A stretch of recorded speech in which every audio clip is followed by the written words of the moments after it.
नमस्कार दोस्तों, ग्रामीण कोचिंग क्लासेज के इस YouTube चैनल पर आप सभी का हार्दिक स्वागत है। तो दोस्तों, आज हम राजस्थान का एक महत्वपूर्ण जो विषय है वो शुरुआत कर रहे हैं।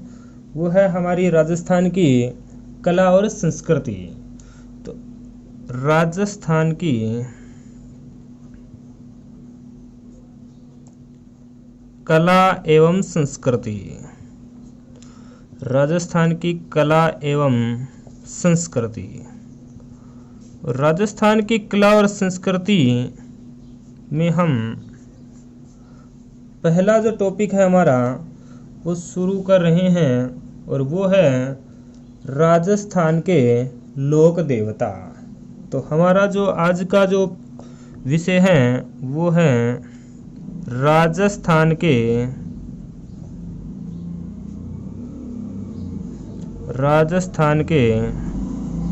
लोक देवता। राजस्थान के लोक देवता। तो लोक देवता की अगर हम बात करें तो ऐसे महापुरुष या ऐसे पुरुष जिन्होंने मानव रूप में जन्म लिया हो, इस धरती पर मानव रूप में जन्म लिया तथा लोगों के बीच में उन्होंने ऐसे लोकोपकारी कार्य किए जिससे वो जनता में देवता के रूप में पूजे गए।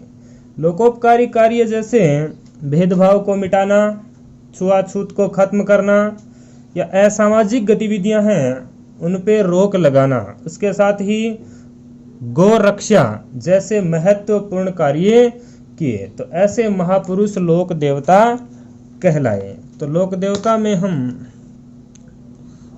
परिभाषा देखें तो ऐसे पुरुष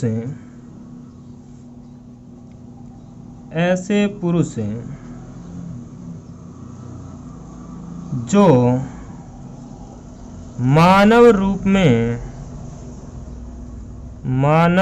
में जन्म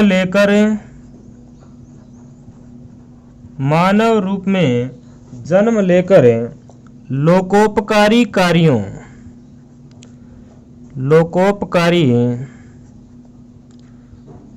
कार्यों के लिए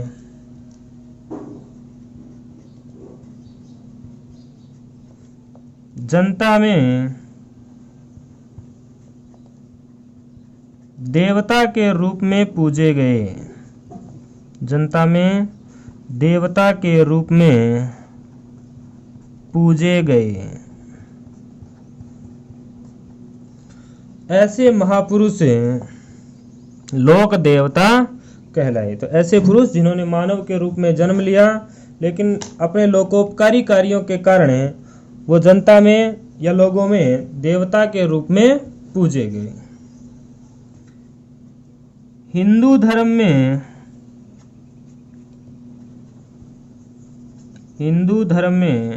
ऐसे महापुरुष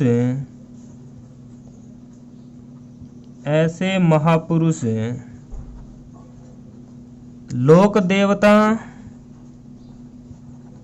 कहलाए। हिंदू धर्म में ऐसे महापुरुष लोक देवता कहलाए, जबकि मुस्लिम धर्म में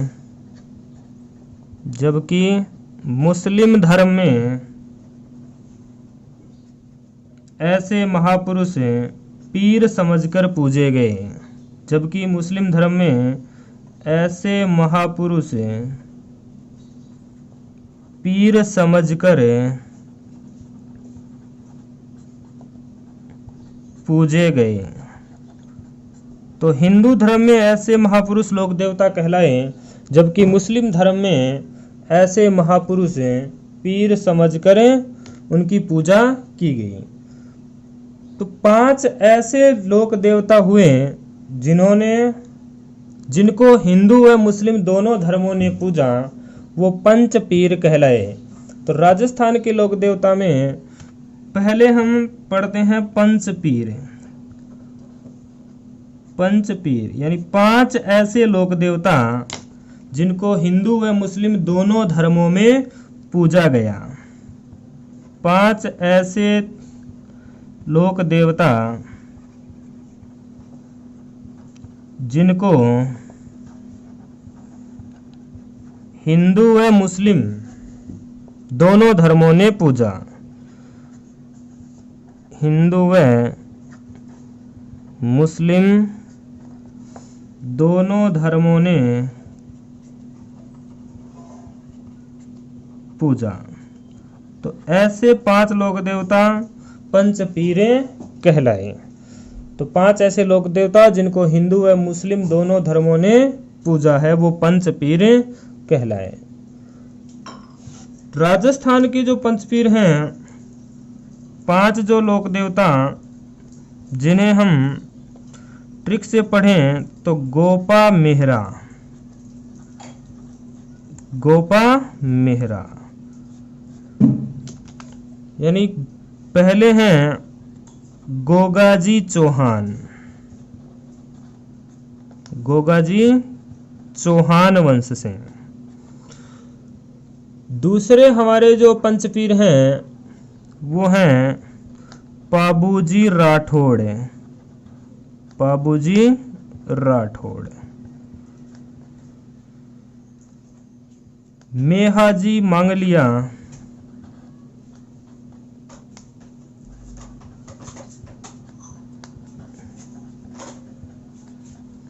हड़बूजी सांखला,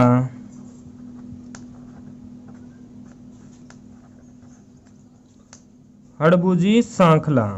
और 5वें जो हमारे पंचपीर हैं वो हैं रामदेव जी तंवर,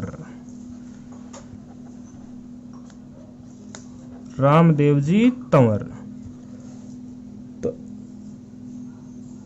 5 ऐसे लोक देवता जिनको हिंदू व मुस्लिम दोनों धर्मों ने पूजा वो पंचपीर कहलाए। और पंचपीर हैं हमारे 5 लोक देवता जो हैं गोगाजी चौहान, पाबूजी राठौड़, मेहाजी मंगलिया और हड़बूजी सांखला और रामदेव जी तंवर। इनके बारे में हम एक एक के विस्तार से वर्णन पढ़ते हैं। तो पहले हमारे पंचपीर हैं गोगाजी चौहान। तो पहले जो पंचपीर हैं हमारे वो हैं गोगाजी चौहान, गोगाजी चौहान।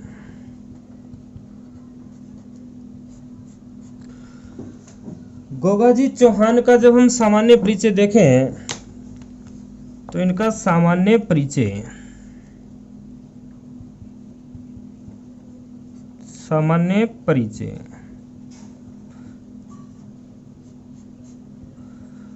तो गोगाजी चौहान का जन्म, तो गोगाजी चौहान का जन्म होता है विक्रम संवत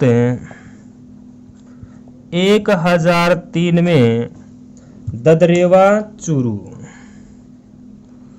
ददरेवा चूरू में। तो गोगाजी का जन्म स्थान है ददरेवा चूरू। जन्म हुआ विक्रम संवत 1003 में।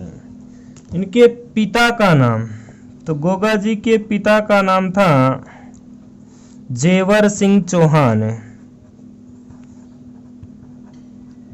जेवर सिंह चौहान। इनकी माता का नाम, तो माता का नाम था बाछल दे, बाछल दे या बाछल देवी। पिता का नाम जेवर सिंह चौहान, माता का नाम बाछल देवी। इनकी पत्नी का नाम था केलम दे, इनकी पत्नी का नाम है केलम दे। और केलम दे को मेनल नाम से भी जाना जाता है, केलम दे या मेनल। केलम दे जो हैं वो कोलूमंड से थी, तो कोलूमंड जोधपुर से इनका संबंध है। तो इनकी पत्नी का नाम था केलम दे और केलम दे का जो गांव है वो है कोलूमंड जोधपुर। गोगाजी के गुरु का नाम है गोरखनाथ, तो गोगाजी के गुरु थे गोरखनाथ। गोगाजी के मौसेरे भाई, इनके दो मौसेरे भाई थे और मौसेरे भाई हैं अर्जन और सर्जन। अर्जन सर्जन।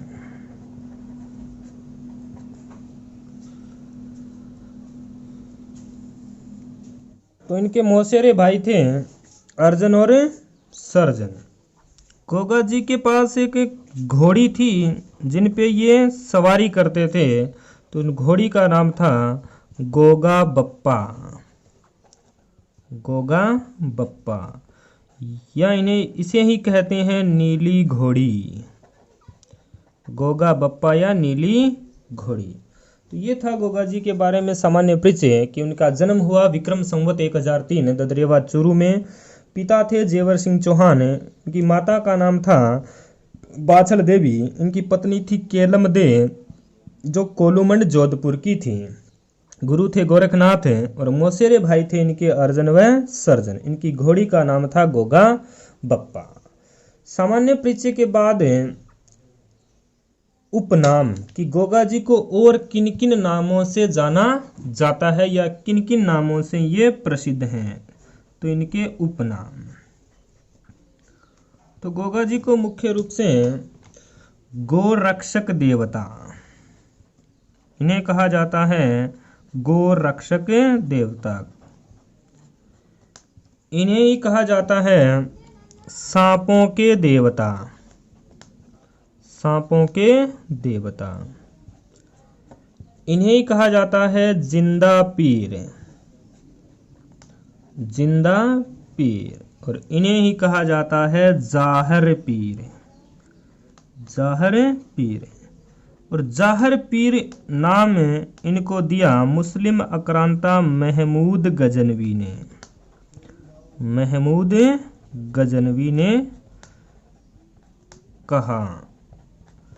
तो जहर पीर इनको कहा महमूद गजनवी ने। जहर पीर का मतलब है साक्षात देवता के रूप में। जब ये युद्ध लड़ रहे थे महमूद गजनवी के साथ, तो महमूद गजनवी ने इनको उपाधि दी जाहर पीर की। तो गोगा जी को मुख्य रूप से गोरक्षक देवता, सांपों के देवता, जिंदा पीर या जाहर पीर के नाम से जाना जाता है। अब गोगा जी के जो मौसेरे भाई थे अर्जन और सर्जन, इनका और गोगा जी का आपस में संपत्ति का और जमीन जायदाद का झगड़ा था। तो अर्जन व सर्जन ने मौका पाकर मुस्लिम आक्रांता महमूद गजनवी को आमंत्रित किया और गोगा जी की गायों का अपहरण करवाया। तो गोगा जी ने अपनी गायों की रक्षार्थ हेतु महमूद गजनवी तथा अर्जन सर्जन से युद्ध लड़ा और युद्ध लड़ते हुए अपने 47 पुत्रों व 60 भतीजों के साथ वो इस युद्ध में वीर गति को प्राप्त हुए। तो अब हम देखते हैं गोगा जी के युद्ध वर्णन।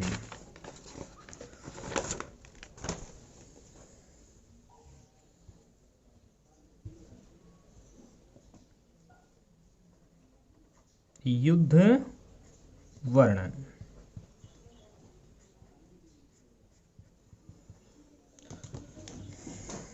तो गोगा जी ने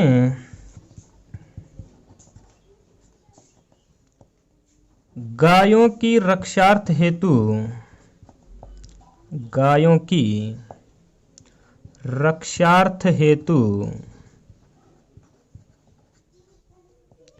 मुस्लिम आक्रांता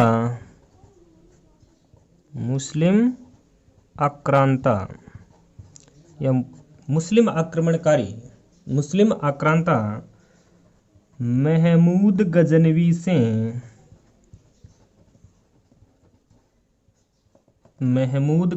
से तथा मौसेरे भाई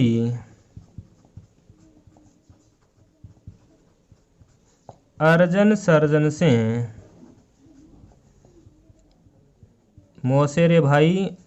सर्जन से युद्ध लड़ा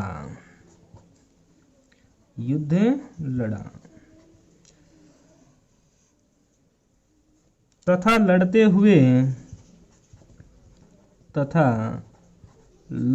हुए अपने 47 पुत्रों तथा 60 भतीजों के साथ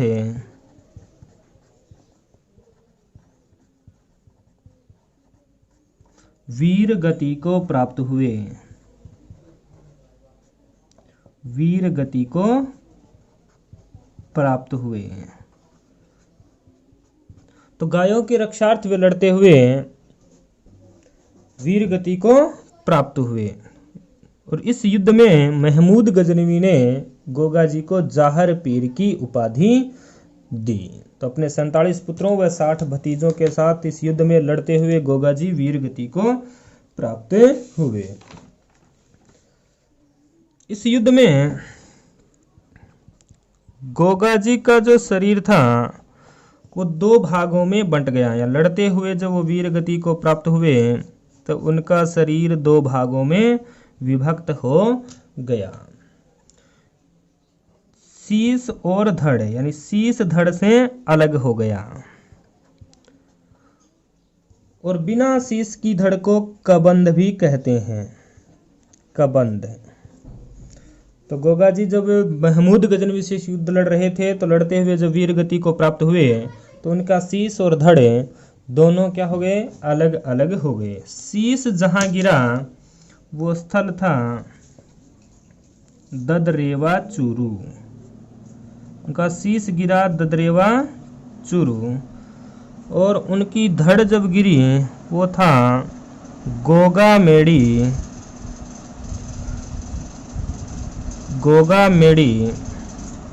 नोहर हनुमानगढ़।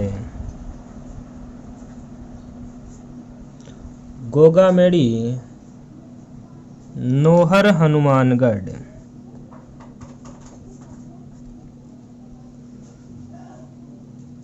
जहां उनका शीश गिरा वो स्थल कहलाया शीश मेड़ी। शीश मेड़ी या इसे ही कहते हैं सिरस मेड़ी। सिरस मेड़ी या इन्हीं का नाम है सिद्ध मेड़ी।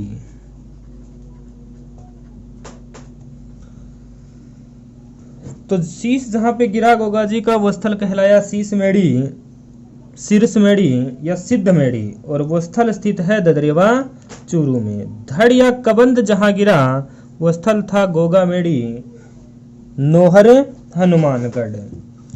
और वो स्थल कहलाया धड़ मेड़ी। धड़ मेड़ी या धुर मेड़ी। धड़ मेड़ी या धुर मेड़ी। तो गोगा जी का जो शरीर था वो 2 भागों में विभक्त हो गया, शीश और धड़। और बिना शीश की धड़ को कबंध कहते हैं। और शीश जहां गिरा वो स्थल था ददरेवा, जहां शीश मेड़ी या सिरस मेड़ी या सिद्ध मेड़ी का निर्माण किया गया। उसी प्रकार जहां धड़ गिरी तो वो स्थल था गोगा मेड़ी और वहां स्थित है धड़ मेड़ी या धुर मेड़ी। गोगा जी का प्रमुख मंदिर है। तो गोगा जी का प्रमुख मंदिर जो है वो स्थित है प्रमुख मंदिर। तो इनका प्रमुख मंदिर है गोगा मेड़ी। गोगा मेड़ी नोहर हनुमानगढ़।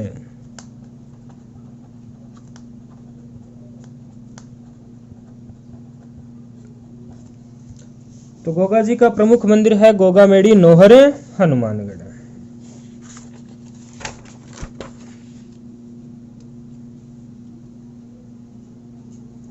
गोगा जी के मंदिर की जो आकृति है वो कुछ इस प्रकार से है कि गोगा जी का जो मंदिर है वो मकबरे नुमा है।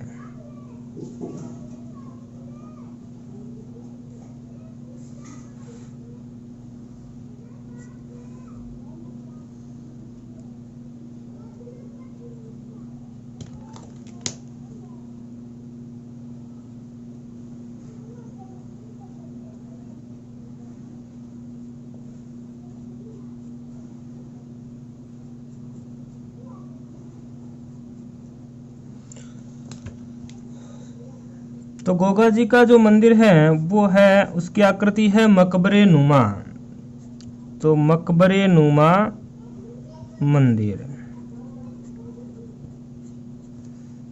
जो स्थित है गोगा मेड़ी में।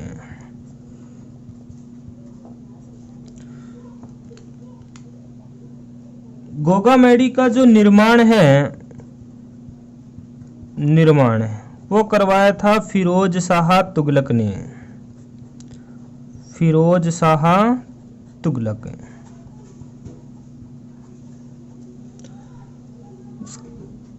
इसका पुनः निर्माण करवाया है महाराजा गंगा सिंह ने। तो पुनः निर्माण करवाया महाराजा गंगा सिंह।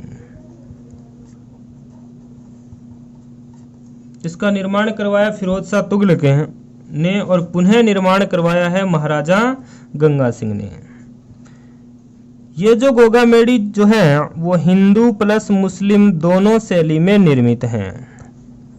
हिंदू प्लस मुस्लिम शैली में निर्मित है।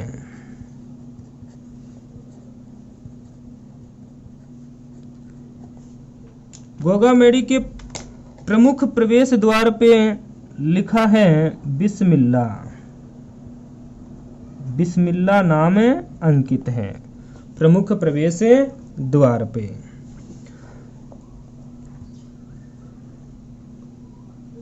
गोगा मेड़ी का जो पुजारी हैं, पुजारी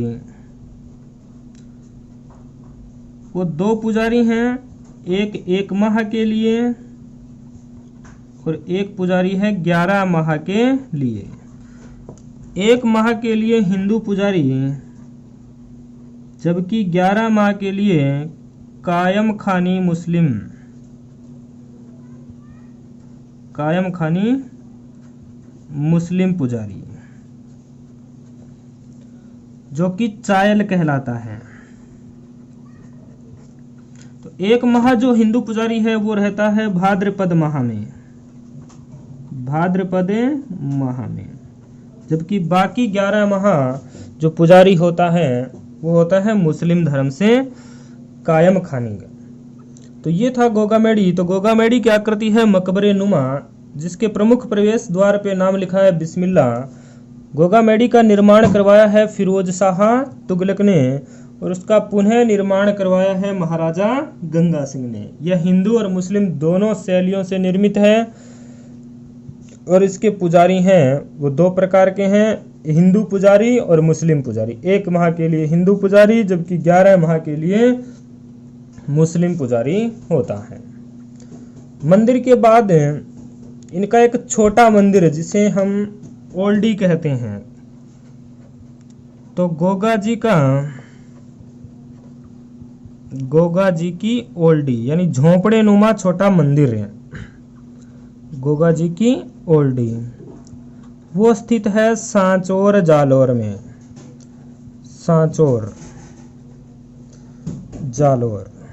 तो गोगा जी का प्रमुख मंदिर है गोगा मेड़ी नौहर हनुमानगढ़, जबकि गोगा जी की ओल्डी स्थित है सांचौर जालोर में।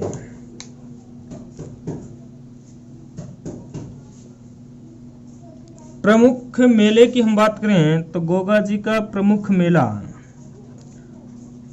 मेला भरता है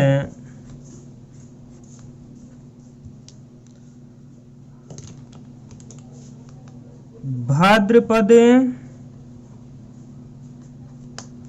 कृष्ण नवमी। भाद्रपद कृष्ण नवमी को गोगा मेड़ी नौहर हनुमानगढ़ में। तो गोगा जी का प्रमुख मेला लगता है भाद्रपद कृष्ण नवमी को गोगा मेड़ी नौहर हनुमानगढ़ में, और भाद्रपद कृष्ण नवमी ही इनके जन्म की तिथि भी मानी जाती है। इस दिन इनका जन्म हुआ था ददरेवा चूरू में और इसी दिन मेला लगता है गोगा मेड़ी नौहर हनुमानगढ़ में भाद्रपद कृष्ण नवमी को। अब कुछ गोगा जी से संबंधित जो इम्पोर्टेंट फैक्ट हैं वो हम देखें तो इम्पोर्टेंट फैक्ट यानी महत्वपूर्ण तथ्य, तो वो है हमारा पहला जो पॉइंट है कि गोगा जी का जो आराधना में जो वाद्य यंत्र जो बजाया जाता है, तो इनका वाद्य यंत्र, इनकी आराधना में बजाया जाने वाला वाद्य यंत्र है डेरू। इनकी आराधना में किया जाने वाला नृत्य, तो इनकी आराधना में जो नृत्य किया जाता है वो नृत्य है सांकल नृत्य। सांकल नृत्य। इनकी आराधना में वाद्य यंत्र डेरू, नृत्य है सांकल नृत्य। गोगा जी के मंदिर को थान कहा जाता है, तो इनके मंदिरों को कहा जाता है थान। तो वाद्य यंत्र डेरू, नृत्य है सांकल, और इनके मंदिरों को थान कहा जाता है। किसान हल जोतते समय गोगा जी के नाम की राखी बांधते हैं, तो गोगा जी की राखी कहलाती है गोगा राखड़ी। गोगा राखड़ी, जिसमें 9 गांठें लगी होती हैं। तो किसान हल जोतते समय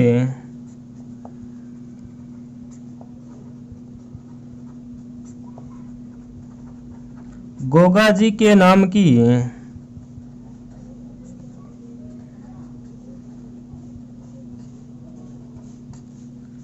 राखी हल व हाड़ी दोनों को बांधता है।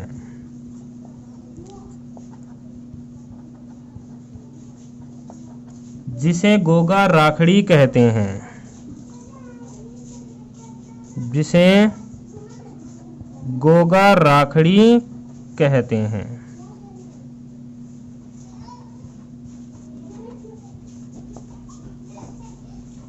जिसमें 9 गांठ लगी होती हैं, जिसमें 9 गांठ लगी होती हैं। तो किसान हल जोतते समय गोगा जी के नाम की राखी हल और हाड़ी यानी हल और हल चलाने वाला दोनों पर बांधता है, जिसे गोगा राखड़ी कहते हैं, और उसमें 9 गांठ लगी होती हैं। 5वां इंपॉर्टेंट फैक्ट है हमारा कि गोगा जी ने जब युद्ध लड़े उनका युद्ध वर्णन, और युद्ध वर्णन जिस पुस्तक में है वो कहलाता है गोगा जी रसवाया।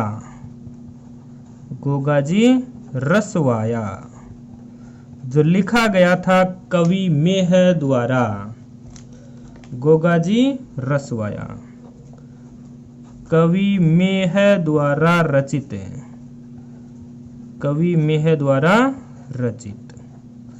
तो गोगा जी से संबंधित जो ग्रंथ है या जिसका युद्ध वर्णन की जो पुस्तक है वो कहलाती है गोगा जी रसवाया, और गोगा जी रसवाया लिखा है कवि मेह ने। गांव में जो गोगा जी का जो थान होते हैं, गांव में गोगा जी के थान